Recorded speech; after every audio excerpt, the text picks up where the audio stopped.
I'm on this stage because someone invested in me.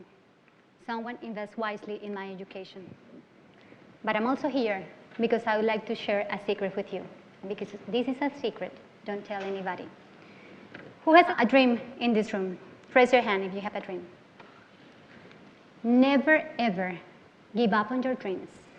Follow your heart and your passion. Because when you do that, then the unexpected happens.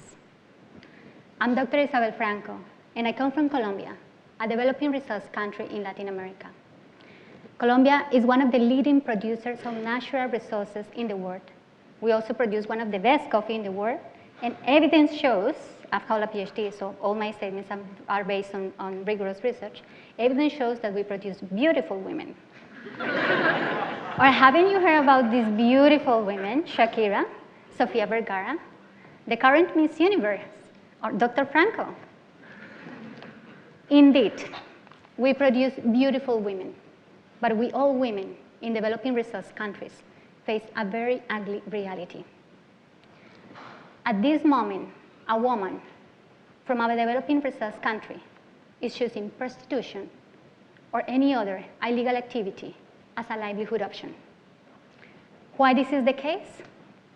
Well, my PhD research shows that the current development model in developing resource countries is not sustainable.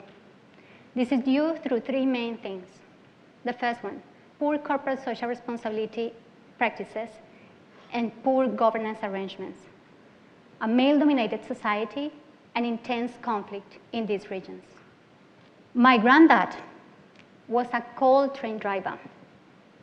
He was very supportive of his boys to go to school, but he didn't want his daughters to access education.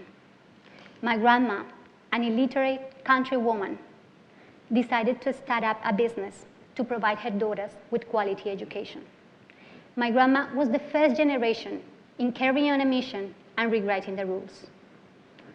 My mom was the second generation in carrying on this mission and rewriting the rules. During the economic recession in the 90s, Dad lost his job. We faced the most critical situation I've ever faced, but I'm really thankful I went through that. We were living below the poverty line with just $2 a day. I know what living in poverty is. And I'm really glad I went through that because now I understand the pain of all these women, the pain of all those communities. My mom had to make a very tough decision. She traveled overseas. She started up a business that helped me to finish high school, but it was very unlikely I was going to go to a university. I kept that dream, I had that passion, and I remember my secret. Never gave up on my dream. I followed my heart and my passion, and the unexpected happened. My grandma invested in me, invested wisely in my first semester of higher education. After that, I was awarded a few scholarships that allowed me to finish my studies.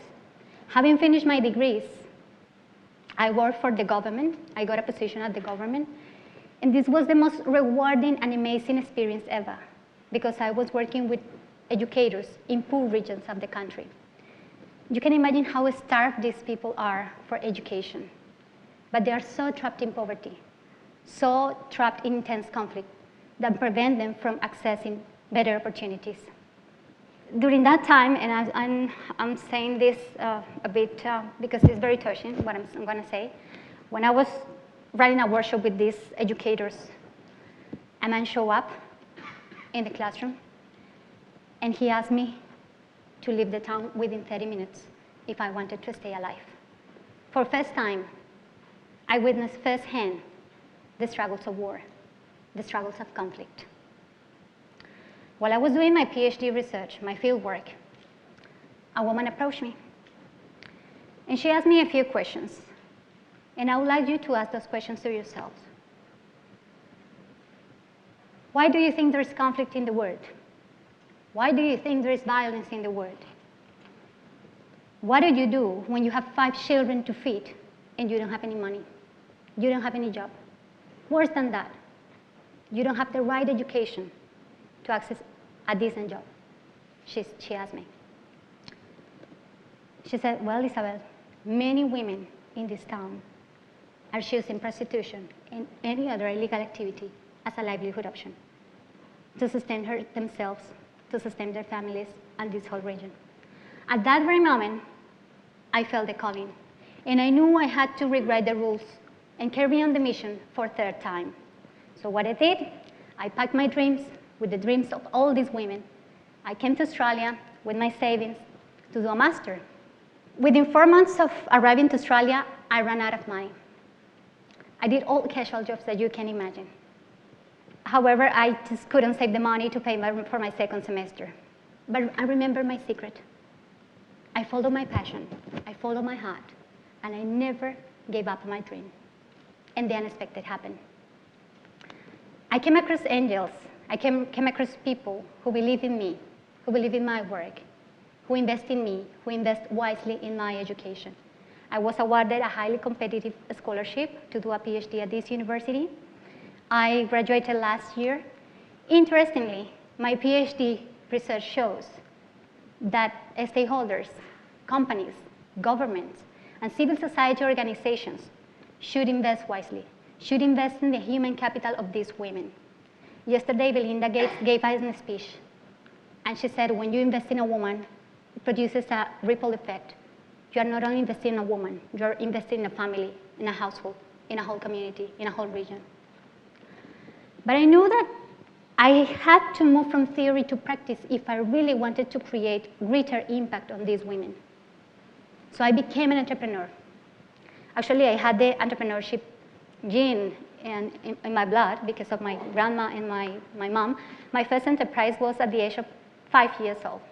And I used to sell ice cream. I did very well. My mom was the only investor, and I did a strategic partnership with a man who owned a small shop in the neighborhood. I sold 2 ice creams, but still. In 2013, I took social entrepreneurship more seriously, and I started up Wisely.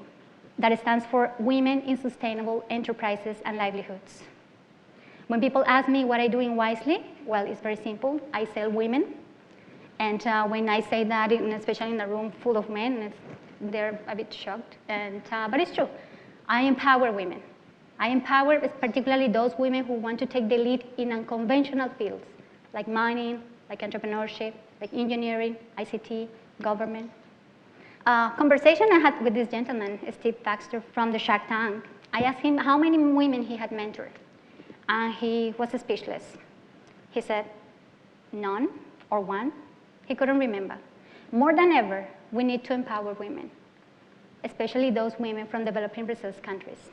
In Wisely, we also coach corporations, and we help them in the transition to sustainability and to develop more inclusive corporate social sustainability agendas. So far with Wisely, we have had a positive impact on nearly 2,000 women, 664 households, and we have partnered with public and private organizations in 4 different countries: Australia, Costa Rica, Colombia, and Chile.